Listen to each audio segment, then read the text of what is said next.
Buenos días a todos. Bienvenidos a nuestro webinar de este mes de septiembre para platicar sobre un tema muy relevante para nuestra industria, que es el GNL como un combustible de transición. Como Flor, sí, creo que la presentación se salió, pero solamente para que sepas, creo que el título no aparece. Pero bueno, bienvenidos a todos. Hoy traemos a un speaker experto en GNL. Es Óscar Santibáñez de la empresa AES. Óscar tiene dos roles actuales dentro de la organización.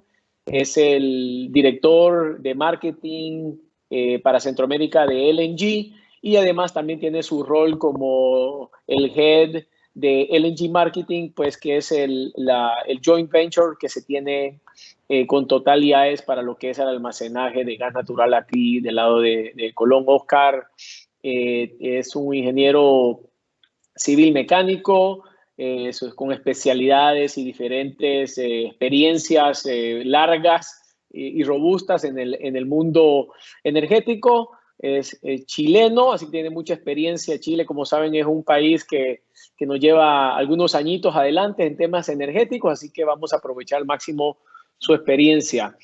Sí quiero platicarles primero un poco sobre por qué elegimos LNG como un tema para compartir con ustedes en este mes.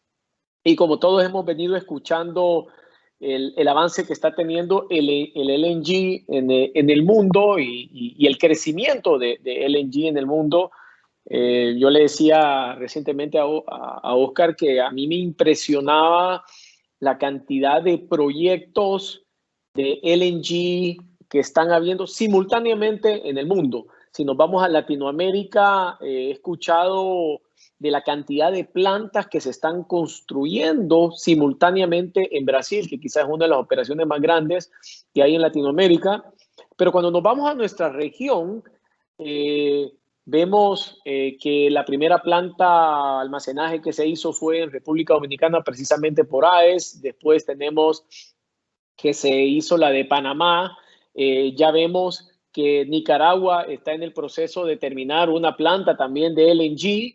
Y también vemos en El Salvador otra planta de LNG. O sea, esto es una realidad que este fuente de energía se está incorporando dentro de la matriz energética de muchos de los países. Creo que el driver principal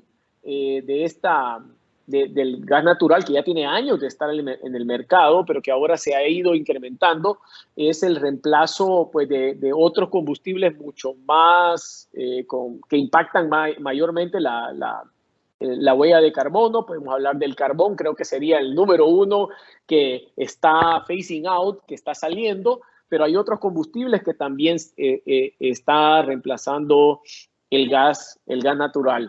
El mismo documento que se emitió por la Secretaría de Energía, que habla sobre la transición energética, el gas natural es un player de la transición. Y de hecho, este seminario que estamos haciendo hoy, así mismo lo dice, es un combustible de transición. Hay una gran tendencia a que sean renovables los que sean dominantes en el futuro, más sin embargo, para llegar a eso en 50 años, 30 años, se requiere una transición y creo que el gas natural va a jugar un rol importante en ese camino. Así que quisimos traer a un experto que nos explicara un poquito técnicamente el mercado, el producto y hacia dónde se va y un poco las aplicaciones. Nosotros el gas natural lo estamos llegando a conocer en su aplicación más grande, que es la de generación de energía, pero tiene distintas aplicaciones en el mercado automotriz, tiene aplicaciones en la industria de manufactura y ahí es donde también queremos que la gente se lleve un poquito más de conocimientos al respecto. Así que no los aburro más, no soy el experto, trajimos a un experto para que nos platique, así que Oscar, bienvenido y muchas gracias. No, gracias a ti, Ariste, y a Chan por la invitación. Bueno, saludarlos a todos, darles buenos días y comentarles un poco que para los que estamos en esta industria desde hace un tiempo atrás, es bastante interesante ver cómo, como decía Aristides, cómo el desarrollo de estos mercados comienza a tomar cuerpo. Eh, y básicamente lo que empezamos a ver en cada uno de estos lugares donde se empieza a consolidar el GNL como combustible es fundamentalmente una, una forma de resolver problemas energéticos que originalmente replica el modelo del diésel o de los combustibles líquidos y que efectivamente tiene algunas ventajas. Yo lo que voy a tratar de mostrarles un poco es una mirada general respecto al GNL como tal, pero también darles una mirada respecto de temas algo técnicos, algo de mercado y entender un poco cómo es la dinámica hoy día. Bueno, lo primero para explicarles que el GNL en realidad es gas natural, es entre un 90 y un 98% de metano, ¿sí? Que es licuado mediante un proceso de enfriamiento, ¿sí? Bastante complejo, extremadamente oneroso en términos de inversión. Sin embargo, es una tecnología que existe hace varias decenas de años, que se está aplicando desde el año 59 en el mundo, y básicamente consiste en enfriar una corriente de gas muy limpio, y ahí recuérdense esa palabra, el gas que sale de la Tierra viene con muchas impurezas, se limpia, y una vez limpio se procede a enfriar hasta una condición criogénica de menos 162 grados en que el gas natural se transforma en un líquido, ¿sí? Normalmente está a una presión entre 1 y 2 bares y logras compactarlo, no voy a decir comprimirlo, compactarlo hasta una relación de 1 a 600 veces. Comparado con lo que normalmente nos hemos visto en algunos otros países respecto del gas natural comprimido, ¿sí? Que se ocupa mucho en el mundo vehicular, el gas natural comprimido o GNC se comprime con un compresor, valga la redundancia, hasta presiones que son superiores a 200 bares, 200, 250 bares, quedando en una relación de compresión de 1 a 300. La ventaja de esto, de alguna forma, es entender que en un mismo metro cúbico, y ahí está el tema de la densidad energética, en un mismo metro cúbico geométrico hay una cantidad mayor de energía en el caso del gas natural licuado que en el caso del gas natural comprimido. Como referencia, y respecto a lo que normalmente uno conversa sobre los temas de combustibles limpios, como el hidrógeno, por ejemplo, para que tengan una referencia, el hidrógeno, para ser licuado, se necesita bajar la temperatura a menos 256 grados Celsius. Y cuando uno lo quiere comprimir, lo tiene que comprimir a 700 bares, o sea, 700 atmósferas, lo cual genera innumerables problemas técnicos y de materiales que hacen que el hidrógeno esté aún en esta fase primigenia de desarrollo, que hace un poquito más lenta su adopción. Vamos a las cosas más concretas. Este es un gráfico bien interesante que muestra la realidad de las reservas globales, ¿sí? Al año 2019. Este es un informe, toda la presentación tiene las fuentes abajo, así que aquí todas las fuentes son públicas y abiertas, no hay ningún dato que esté manipulado. Lo interesante de esto es entender que la ventaja del gas natural es que se encuentra presente en muchas partes del mundo simultáneamente.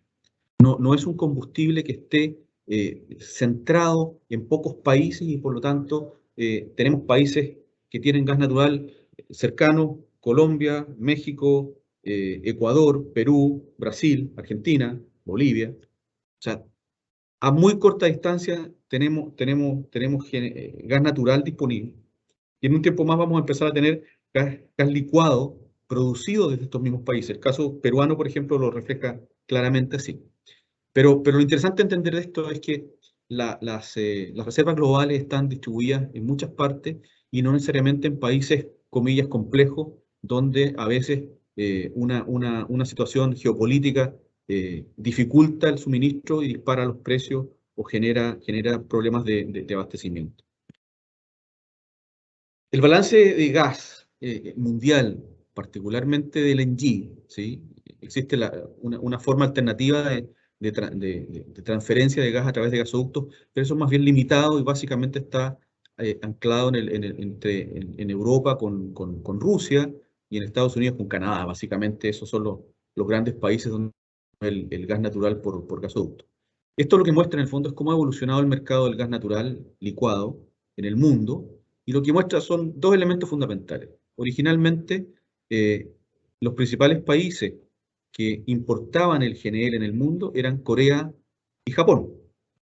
Lideraban ampliamente este mercado, eran prácticamente el 60-70% del mercado, después venía Europa, y de un tiempo a esta parte, lo que ha pasado, y eso lo hemos visto en todos los mercados, China y Asia en general se han transformado en los grandes líderes del consumo. Y esto lo vemos, volviendo al gráfico anterior, lo hemos visto en cómo se ha ido desarrollando y acompañando esta demanda la oferta de GNL que está disponible en el mercado, que tradicionalmente era gas de Qatar, típicamente, pero apareció Australia, apareció hace poco tiempo atrás Estados Unidos, y se predice que al 2025 Estados Unidos va a ser el primer vendedor de GNL del mundo, y ya al 2023 se espera que China ya sea definitivamente el líder en la compra de GNL a través del comercio internacional marítimo. Pueden ver acá, claramente, Asia es el principal comprador, ¿sí? Y Europa, hasta hace un tiempo atrás, también lo fue. Sin embargo, ya definitivamente China, India, Corea, Japón, Taiwán, son los países que están liderando los mercados de GNL, y va a seguir así por largo tiempo. O sea, definitivamente el uso del gas natural como un combustible y la masificación del transporte marítimo del GNL ha hecho que esto se transforme realmente en un mercado que antes era extremadamente simple y sencillo, y hoy día ya las operaciones no solamente son contractuales, hay operaciones spot. Está empezando a parecerse, incipientemente, pero empezando a parecerse al mercado del crudo. Por lo tanto, en un tiempo a esta parte vamos a empezar a ver barcos con GNL disponible que van a estar ofreciendo este producto en distintos mercados y tomando posiciones de arbitraje o de oportunísticas para alcanzar ciertos mercados que pueden estar pasando por un periodo de escasez o por un problema de suministro de otros proveedores. Bueno, esto es la gráfica que siempre vale la pena mostrar, entender un poco que normalmente el GNL tiene un punto de comparación con el crudo, y esto lo que muestra en el fondo es desde el 2019 hasta marzo de este año, cómo se ha comportado los dos indicadores principales, el Henry Hub, que es el indicador americano, y el Brent, que es el crudo europeo.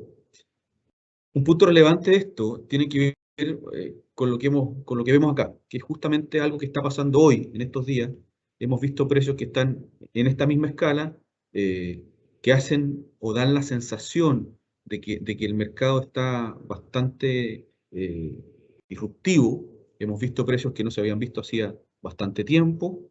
Se prevé que esto tiene que ver con un tema geopolítico entre Rusia y Estados Unidos por el suministro a Europa, que ha limitado las importaciones desde Rusia hacia Europa, y eso ha disparado los indicadores de precio en la frontera alemana, que aquí se llama el TTF, y lo que estamos viendo hoy día es una situación muy parecida a esta, que esperamos que sea solamente coincidente con el invierno y ya se estabiliza en el tiempo, como muestra la gráfica anterior. En general, los indexadores de gas son bastante más estables, menos volátiles que los del crudo, pero cuando ocurre un evento como el que ocurrió hace poco tiempo atrás en Estados Unidos, en que los precios en un día en particular se dispararon varias decenas de veces en esa operación de ese día en particular. Obviamente eso tiene que ver con el invierno, con que el frío, etcétera, pero básicamente el mundo del gas es un mundo bastante más estable, básicamente basado en que hay todavía un 80, quizá poco más de 80% de los contratos están basados del suministro está basado en contratos y no en un mercado spot abierto. Entonces eso hace que se atenúen un poquito las fluctuaciones y los problemas de los distintos consumidores.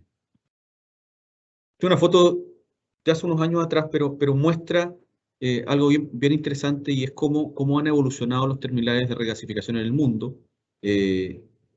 Básicamente lo que vemos acá es que los terminales de regasificación, que son los que reciben el GNL, están acompañando un poco a los países en sus desarrollos. Si ustedes se fijan bien, en África prácticamente no hay regasificación, y en la zona de Latinoamérica prácticamente todos los países han abordado el tema para resolver sus problemas. De hecho, aquí falta, por ejemplo, un terminal que hay en Colombia, que está actualmente en operaciones. Había proyectado un terminal similar en Ecuador. Así que, como les digo, la industria del GNL hoy día está bastante desarrollada en todas partes. Europa tradicionalmente ha sido un gran comprador, ya cada vez los terminales están más llenos, y a pesar de que han tenido algunos problemas de suministro con el gas que viene por gasoducto desde Rusia, efectivamente los terminales hoy día están en Europa bastante llenos, y finalmente lo que está pasando en la zona de China y todo Asia es impresionante. Australia no se muestra acá porque ellos son un exportador neto, ellos efectivamente producen mucho y tienen la suerte de tener todo tipo de combustible, así que por eso Australia pareciera que fuera un país africano, pero efectivamente ellos están bastante bien en términos de autarquía energética, pueden abastecerse solos. Para que un poco vean las dimensiones de esto, les quería mostrar cómo es el terminal, para los que no lo conocen, el terminal de Colón en Panamá. Es un terminal que contempla un jetty que es capaz de recibir barcos desde 3.000 metros cúbicos a un barco como este, que es un barco de 150.000 metros. El tanque que tiene Colón es un tanque de 180.000 metros cúbicos de capacidad de almacenamiento, que puede regasificar gas suficiente para abastecer la planta de 380 megas que está aledaña al terminal, y simultáneamente entregar GNL por camiones para abastecer el país con suministro por carretera. Este terminal que está acá a la derecha es un terminal pequeñito, es lo que nosotros denominamos un terminal de pequeña escala. Este es un tanque de la misma tecnología que el tanque que está en Colón, y el barco es exactamente igual que este, solamente que está todo escalado para que sea instalable en mercados más pequeños que nacen de este tipo de terminales, y usando este tipo de barcos es posible abastecer mercados cercanos usando una inversión bastante menos onerosa, y que permite efectivamente abastecer con el mismo estándar de seguridad de suministro que el que tiene un terminal como el de la izquierda. El terminal que está acá abajo es un terminal que está en Gibraltar, es una tecnología distinta. Son estos tanques de acero aislados, obviamente, ¿sí? Son todos criogénicos. Es un terminal bastante más pequeñito, sin embargo, opera de la misma forma. Este terminal es un terminal que tiene una planta de generación adjunta. Estos son motores Wärtsilä, o MAN, creo, que están junto al terminal, y este terminal además es capaz de cargar barcos para abastecer para su consumo propio. Aquí les voy a mostrar un poquito la historia de AES en la región. AES, como bien decía Arístides, tiene dos terminales, uno en República Dominicana y otro en Panamá.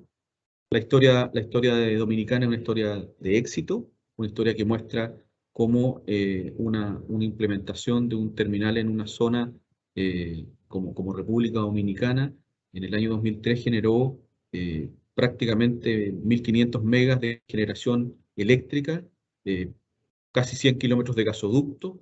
Hoy día se cargan más de 10.000 camiones de GNL al año que abastecen múltiples clientes, 70 clientes industriales solo en República Dominicana, y se ha desarrollado una industria del gas natural vehicular que ha convertido hasta 15.000 autos hoy día que usan gas natural como combustible alternativo. Lo que viene ahora es un segundo tanque, ¿sí?, en el terminal, que va a permitir mayor flexibilidad y, por supuesto, abastecer un mercado de una manera más segura. Este terminal es un terminal que está prácticamente expuesto al mar, ¿sí?, a mar abierto, lo cual limita un poquito, y eso hace que el barco más pequeño que pueda ser cargado en ese terminal es de 10.000 metros cúbicos. Cuando nos vamos a Panamá, la decisión es estar dentro de la zona del canal, y eso hace que sea un mar bastante más benigno, ¿sí?, permitiendo cargar barcos de hasta 3.000 metros cúbicos, lo cual permitiría hacer lo que nosotros llamamos el small scale, es decir, tomar un barco grande, descargarlo en Panamá y después cargarlo en barcos más pequeños y mandarlos a mercados cercanos donde no se permita, por razones económicas, hacer inversiones de cientos de millones de dólares, sino que de algunas decenas de millones de dólares, como sería un terminal de pequeña escala. El terminal de Panamá tiene hoy día dos bahías de carga para cargar cisternas que están siendo operadas desde principios de año, y ya hay un cliente que está en forma continua operando, lo vamos a ver más adelante, pero fundamentalmente lo importante es entender que cuando uno tiene una historia de éxito en un país determinado, es replicable en un nuevo país como el caso de Panamá o de Costa Rica o cualquier cosa cercana. Entonces, y ustedes miran acá, hay de todo tipo de sabores y colores de tipo de empresas. Hay cerveceras, hay hoteles, hay generadores eléctricos, hay empresas de alimentos. Lo que nosotros vemos acá es que esta experiencia en República Dominicana debería ser replicable en cualquier país por un terminal, ya sea como el de Colón o un terminal de pequeña escala, como podría ser el caso de países que están más al norte.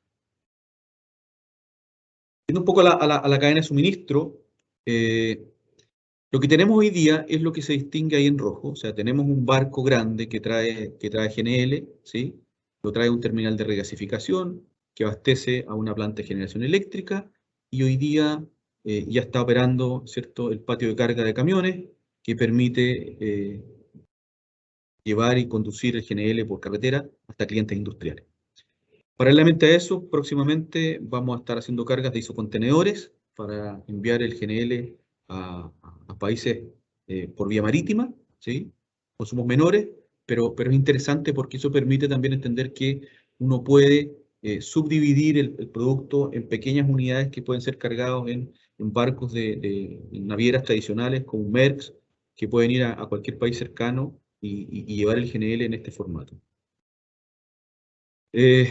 Tecnológicamente, lo que hoy día una industria requiere para convertirse, indudablemente, es este tipo de equipos. Este tipo de equipos son fundamentalmente un tanque criogénico, similar al que ustedes pueden encontrar en un hospital donde se usa oxígeno, ¿sí? O en algunas fábricas que ocupan nitrógeno. Es la misma tecnología, es un tanque de doble pared, aislado al vacío, que permite la mantención del GNL dentro del tanque para ser vaporizado ambientalmente con estos vaporizadores e inyectado a la red del cliente, al consumo del cliente para su consumo.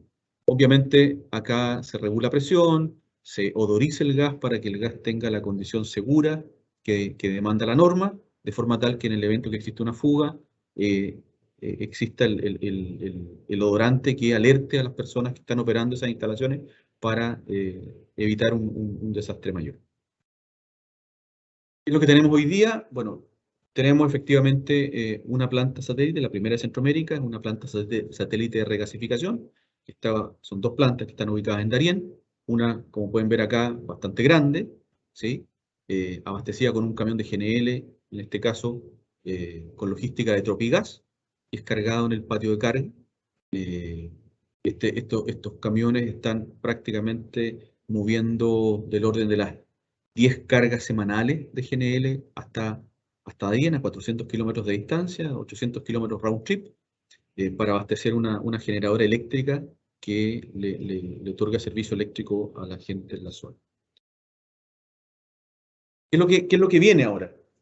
Bueno, lo que viene ahora es los usos no tradicionales del GNL o del gas natural en general, particularmente en temas de terminales pequeños y del uso del GNL como combustible vehicular. En particular, este es un caso bien interesante, lo tenemos más cerca, pero yo lo quiero mostrar porque aquí los datos son públicos. Este es el caso de la empresa municipal de transportes de Madrid, que desde el año 95 estuvo probando gas natural para convertir su flota de diésel de casi 2.000 buses para llevarlo a una condición más limpia. Lo que ustedes pueden ver aquí es cómo evolucionó esta prueba desde los primeros pilotos hasta hoy día, que ellos están señalando que al 2023 ellos deberían estar prácticamente con ningún bus diésel y el 99% de sus buses van a ser gas natural comprimido y el resto de los buses, ese 1% va a ser algunas pruebas que están en otros combustibles como hidrógeno, etanol, los buses eléctricos, pero definitivamente Madrid ha replicado el modelo de desarrollo usando gas natural como combustible para su transporte. Lo interesante de esto, lo que muestra esto es que esto es replicable obviamente acá en Panamá. Estamos trabajando con MIBU justamente en desarrollar esta fase primigenia de lo que hizo Madrid y esperamos que esto redunde prontamente en un resultado que le muestre al operador de buses de Ciudad de Panamá una opción para usar el gas como combustible en reemplazo de diésel y que acompañe la mirada de electromovilidad que también está presente dentro de los objetivos que tiene MIBUS. Esta es una iniciativa muy interesante que también estamos mirando. Esto se llamó el Blue Corridor y no es más que la unión de los gobiernos europeos con los fabricantes de motores o camiones, los distribuidores de gas natural y toda la industria orientada a desarrollar una red caminera que permitiera efectivamente gatillar el uso del GNL como combustible en la región. Después de 4 años de desarrollo, lograron instalar 150 estaciones de carga, ¿sí?, que son capaces hoy día de abastecer prácticamente desde Escocia hasta Dinamarca, Gibraltar y prácticamente llegando hoy día, he visto hasta en Polonia, he visto estaciones de servicio operando ya, no como acá que están todavía en proyecto. Lo interesante de esto es que efectivamente esto ha permeado en otros países. China obviamente está haciendo lo mismo. En Argentina hay una iniciativa bastante importante en el desarrollo del gas natural como combustible de transporte. En Chile el año pasado hicimos pruebas para desarrollar este mercado. Efectivamente, en el inicio de esta prueba tomamos como iniciativa usar el transporte de las cisternas que llevaban GNL y pusimos una mula a GNL para hacer un recorrido de 1.200 kilómetros con una sola carga. Efectivamente dio buen resultado y como consecuencia de esa prueba, Avinbev tomó la decisión de incluir dentro de su flota o de la flota de sus contratistas de transporte 30 camiones a GNL que están entrando en servicio en estas semanas, ¿sí? Es bien interesante la iniciativa que tomó esta compañía cervecera para gatillar un efecto de reducción de emisiones. Finalmente, y lo que creemos que podría transformar al terminal de Colón en la entrada hacia el mundo de los barcos, como combustible de barco, el GNL efectivamente hoy día muestra que por efectos de las normativas que está impulsando la Organización Marítima Internacional, que lidera los temas de emisiones, o en general de la industria marítima, pero en particular en el tema de emisiones, ellos han puesto metas muy exigentes respecto al tema de emisiones, y lo que se prevé es que luego de la famosa IMO 2020, que redujo el azufre, que es lo que provocó este cambio que está acá, se espera que en los próximos años se empiecen a multiplicar por varias veces el consumo de GNL en la industria marítima. Obviamente esto requiere normalmente barcos nuevos, ¿sí?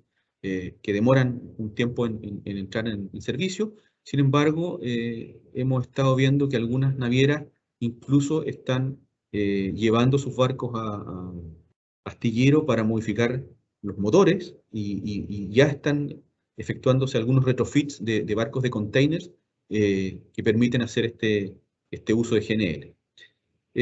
Aquí un par de fotos para que se den cuenta que esto está pasando, ¿sí? A la izquierda arriba, este es un barco de transporte de pasajeros, un Carnival, creo, que está siendo abastecido con un pequeño bunkering vessel de GNL a través de un ship-to-ship esto debe ser si mal no me equivoco, esto es España, porque ahí atrás se ve Enagás. Por lo tanto, estamos viendo esto en operaciones normales ya.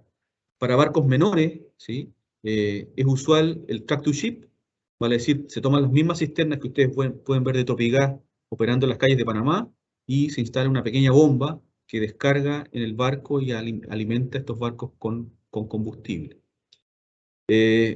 También hemos visto en zonas protegidas con estas barcazas están en Rotterdam, operan cargando GNL directamente a barcos de transporte marítimo oceánico, como es el caso que ustedes pueden ver acá, que este es un barco de transporte de vehículos, y el barco azul que se ve acá es un bunkering vessel muy reciente que se fabricó hace un par de años atrás.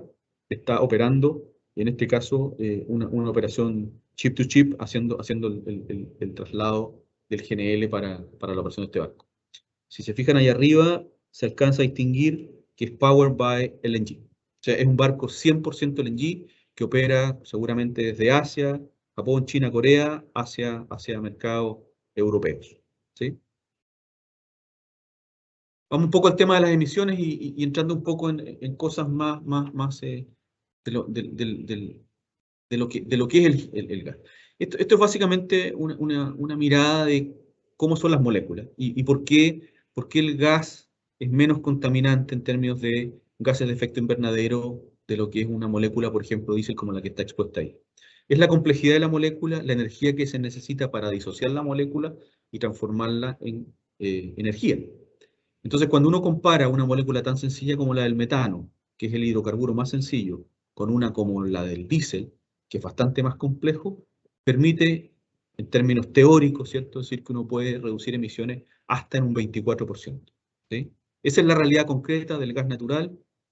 Obviamente, cuando uno opera en condiciones normales, en una turbina de generación, en un motor, en una caldera, en un motor de combustión interna, en un vehículo, obviamente el ciclo operacional hace que este 24 cambie y se reduzca a 20, 15, 10, depende de cómo sea la operación natural del proceso.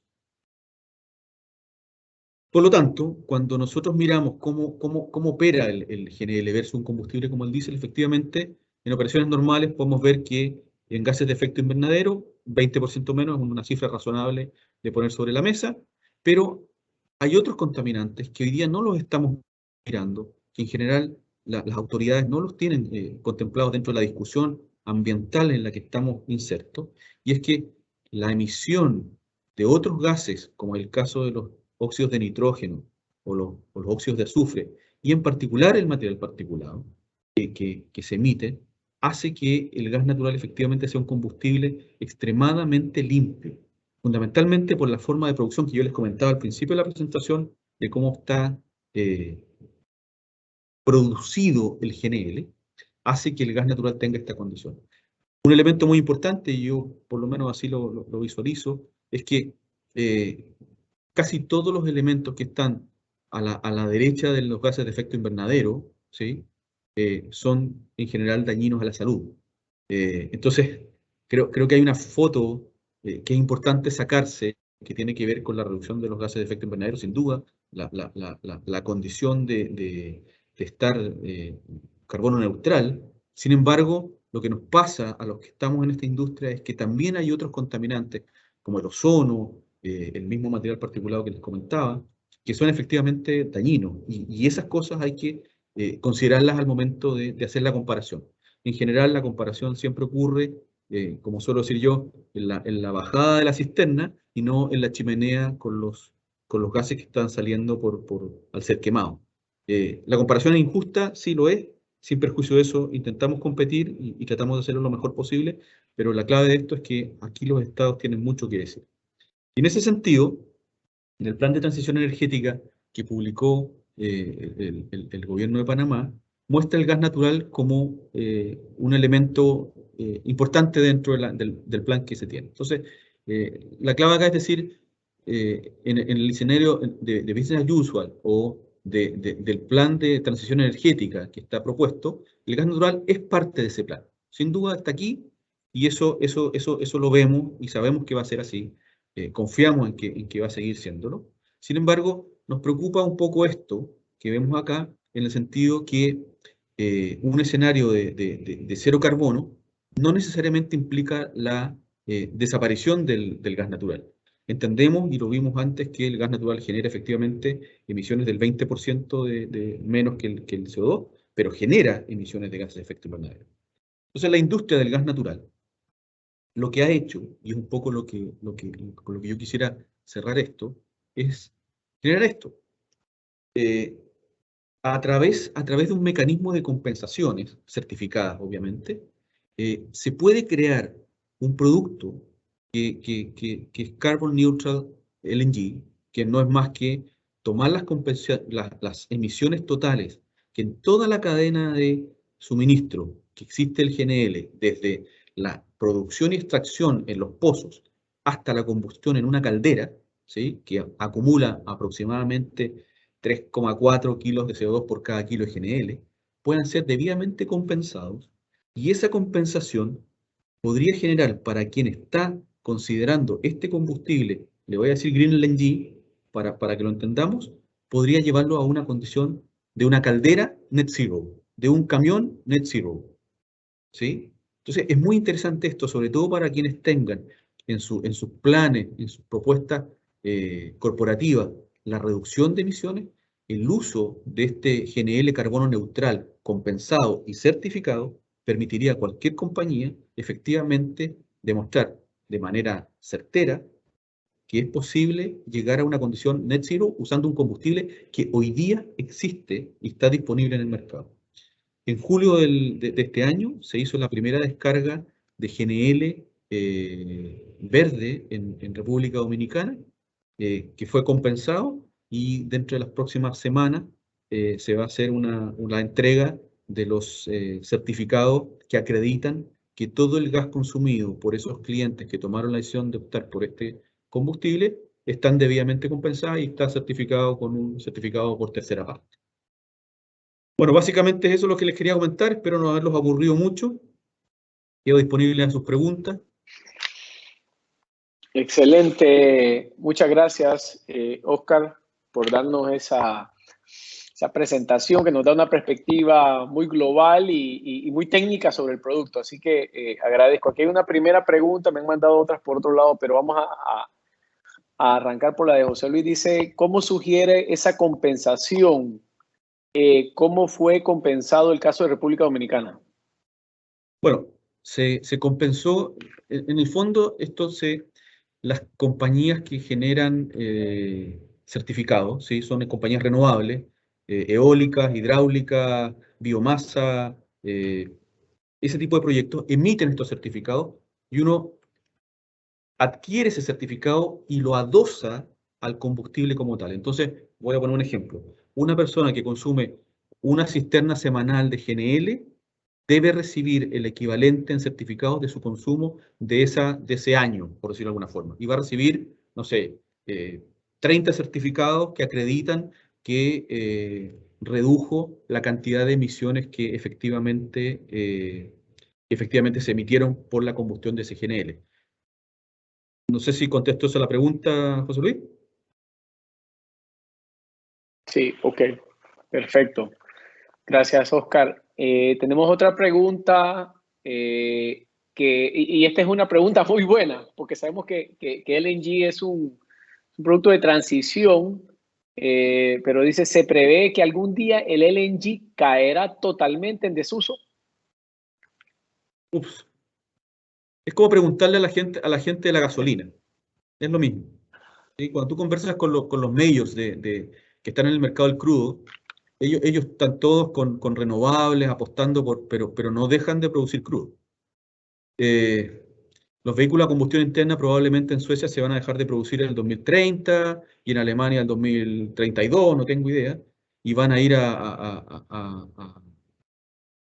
autos eléctricos probablemente, pero sin duda lo que va a pasar con los combustibles es que van a ir en una declinación rápida, lenta, dependiendo de cómo sean las decisiones y cómo sean las tecnologías que los vayan acompañando en las transiciones.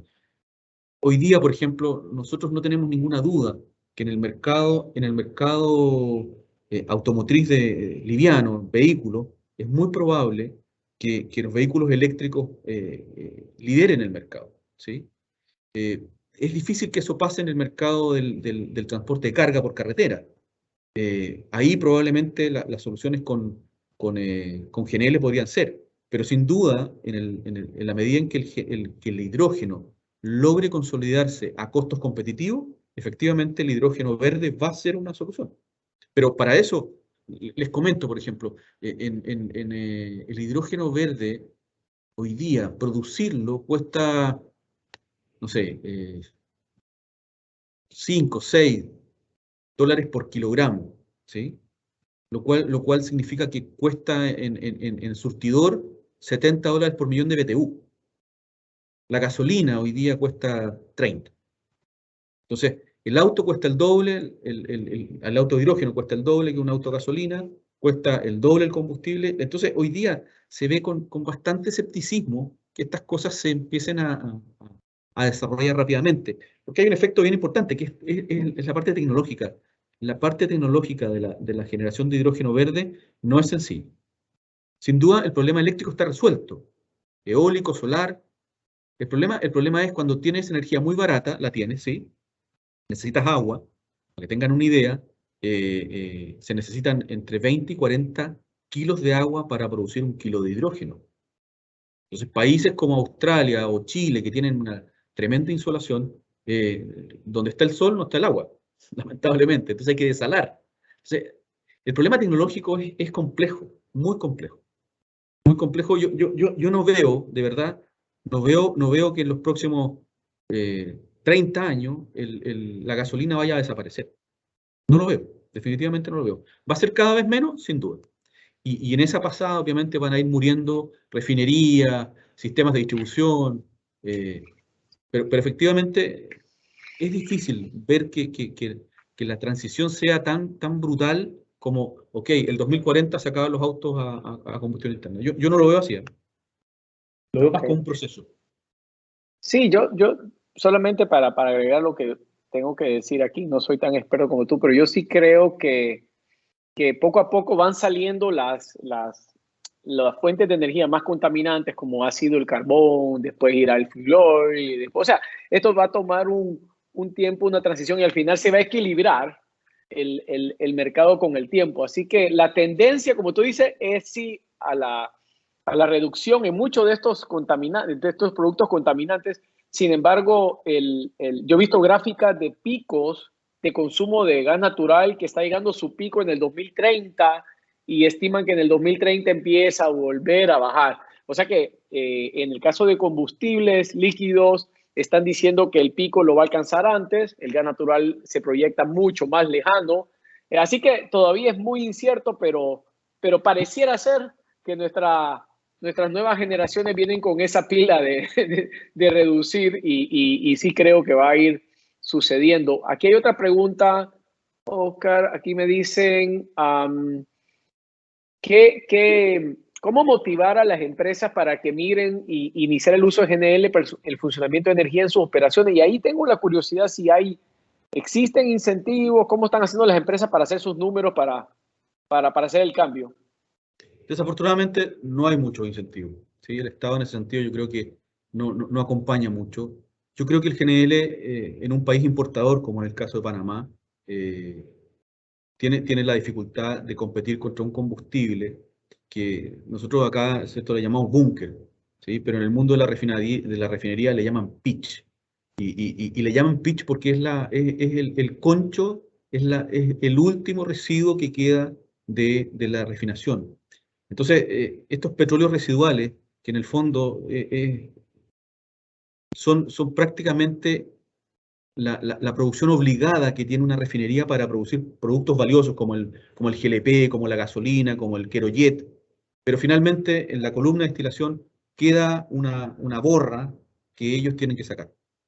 Y lo que nos complica a todos los que estamos en esta industria es competir contra algo que está prácticamente en un precio muy bajo y donde efectivamente las industrias no visualizan lo que yo comentaba antes, la comparación en la chimenea, porque nadie les exige la comparación en la chimenea. O sea, la comparación hoy día es de cisterna a cisterna, en dólares por millón de BTU, precio contra precio.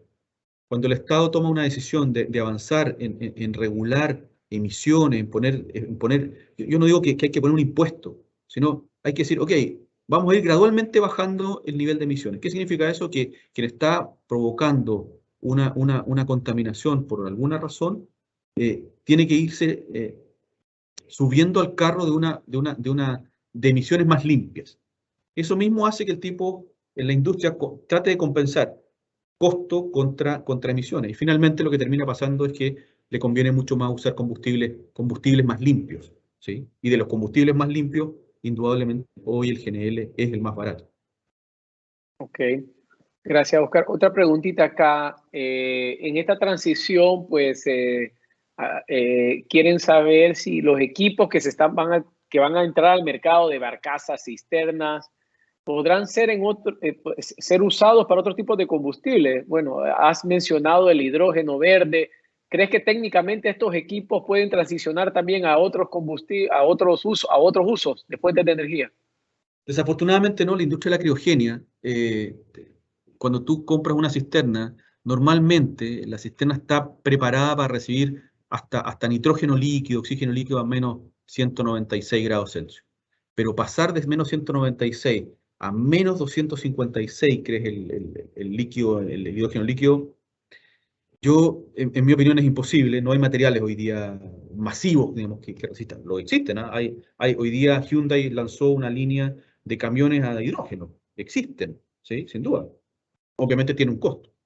Eh, pero efectivamente la parte técnica de la metalurgia para trabajar en condiciones de tan bajas temperaturas es complejo, es muy complejo, ¿sí? Los equipos, lamentablemente los equipos de GNL no tienen una dualidad como para poder usarlos con hidrógeno. De hecho, fíjate que los, eh, la gente de la área marítima está tomando alguna distancia respecto del hidrógeno por la baja densidad energética que tiene el hidrógeno. Cuando el tipo tiene que instalar un tanque que le permita llevar una cantidad X de energía y para eso tiene que reducir la capacidad de carga útil del barco, el tipo no le sirve el combustible. Si el tanque es muy grande, el barco es menos eficiente. Entonces, lo castiga mucho. Yo no recuerdo, creo que poner un tanque de hidrógeno en un barco comparativamente contra otro GNL hacía perder, no sé, 1000 contenedores de capacidad. Algo así.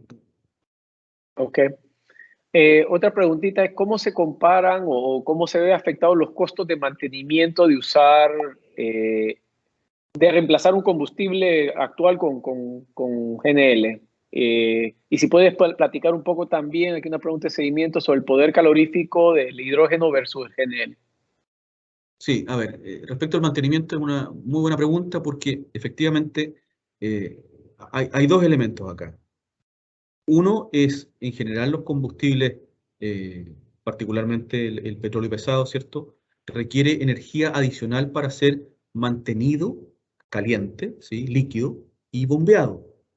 Esos consumos parásitos hoy día no están en la ecuación, ¿sí? No están en la ecuación del cliente, ¿sí? Entonces, tienes efectivamente un costo operacional adicional por mantener un combustible pastoso.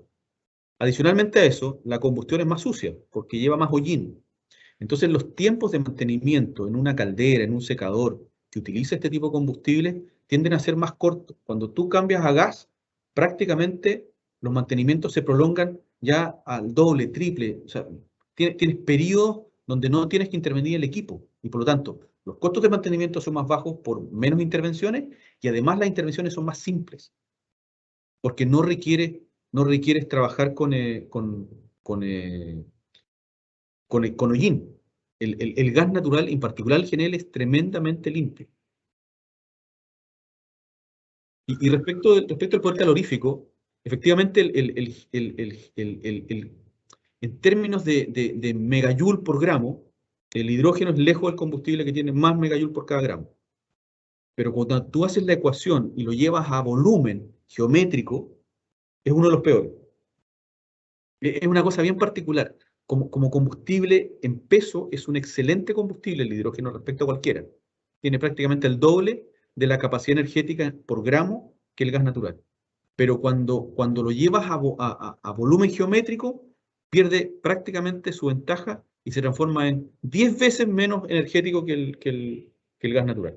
Es una cosa bien particular. Es un defecto que tiene el hidrógeno, desafortunadamente. Aquí vamos a ir cerrando. Aquí tengo una pregunta sobre, con la generación de autos eléctricos, ¿cómo se compara el incremento de este mercado en comparación con los autos transformados a gas? Y yo quizá voy a ampliar un poco esa pregunta. Creo que es interesante la pregunta porque escuchamos que hablaste de Mi Bus y Mi Bus también ha hablado de hacer pruebas pilotos a nivel eléctrico. Así que sería bueno entender a tu forma de ver cómo se ve esto en el mercado, cómo se comparan ambos combustibles y cuáles son las ventajas y desventajas de cada uno a la hora de echarlos a andar. Sí, yo te diría que desde mi punto de vista, las desventajas principales del vehículo eléctrico tienen que ver con los tiempos de carga. Eso es fundamental. En una flota que está operando en un área determinada, necesitas prácticamente duplicar la flota para que el servicio sea prestado en igualdad de condiciones que un vehículo de combustión interna, sea cual sea el combustible que ocupe, diésel, gas, GLP, el que sea. O sea, en el fondo el tiempo de carga es la limitante principal. Cuando tienes un servicio que no opera 24/7, puedes darte el lujo. Pero un servicio de emisión crítica como es el transporte público, desafortunadamente tiene esa desventaja. Los tiempos de carga hoy día son 6-8 horas. Entonces, requieres una inversión importante en su estación eléctrica y en puntos de carga para que tu flota de buses, en este caso, esté disponible a las 5 de la mañana para salir a la calle a atender a la gente. Hay una experiencia muy interesante, la pueden encontrar en internet, que es Long Beach, que probaron simultáneamente buses a gas natural comprimido contra buses a eléctrico y definitivamente las diferencias son notables, sin duda. Ahora, en el mediano plazo, nadie duda que esto va, la solución eléctrica va a ser una solución, sin duda. Lo que es importante sí decir que la solución eléctrica es una solución que está directamente vinculada a la matriz energética del país. Si la matriz energética del país tiene carbón, ese una parte de sus emisiones son de carbón. Entonces, de eso no hay que olvidarse. O sea, el bus puede que no eche humo cuando está rodando, pero para cargarlo, si tuviste que producir energía eléctrica usando carbón, obviamente ese es un bus a carbón. Sí. Esa es la realidad concreta, desafortunadamente. Sí, lo que yo escucho ahí es que quizás en el mercado de vehículos livianos la parte va a ser mucho más fácil el eléctrico porque hay tiempo de estacionamiento, hay tiempo muerto de los carros. ¿Qué porcentaje del tiempo el carro está estacionado versus circulando? Ahora, en buses, en camiones, el negocio está en que ese bus no pare y que ese camión no pare. Y ahí es donde el tiempo de recarga, muy interesante, creo que lo lo divide muy bien. Vamos a ir, quiero ver la última. ¿Cuáles son las distancias que puede recorrer sin recargar los equipos de transporte que consumen GNL y GNC? ¿Cómo se comparan con las eléctricas? A ver, yo no tengo experiencia en camiones, no he visto, para ser bien franco, camiones eléctricos. Sí sé que había un grupo que está desarrollando una cosa que se llama Nikola, pero parece que no, he escuchado que no le fue muy bien. Les puedo hablar sobre GNL en una prueba real, carga real. En ENAP en Chile probamos un camión de 460 HP, un Iveco, full GNL, entre el terminal de GNL propiamente tal y una PCR a 600 kilómetros. El camión llevando la carga máxima en Chile, si mal no me equivoco, son 45 toneladas totales, ¿sí? Incluido el tracto, hacía los 1200 kilómetros, perfecto. Perfecto. O sea, a 1200, bueno, a 600 kilómetros del punto de carga, uno puede ir y volver con GNL sin ningún problema, arrastrando, en términos de carga, 30 toneladas. Y eso a velocidades de autopista, obviamente. Perfecto. Bueno, yo creo que hemos llegado a nuestro tiempo. Oscar, muchas gracias. Creo que nos ha dado una buena perspectiva de lo que es el gas natural y sus futuros usos, que creo que Panamá se está embarcando en ese camino, igual que muchos otros países. Y verdad, muchas gracias por todo. Sabemos que esta presentación ha sido grabada y se va a subir al canal de YouTube de AmCham, así que estén pendientes para los que lo quieren compartir o volver a ver, estará ahí la presentación en el canal de YouTube de AmCham. Así que muchas gracias nuevamente, Oscar, y a todos los que se tomaron el tiempo de estar acá, gracias también por estar en este webinar. Saludos y buenos días. Saludos, muchas gracias.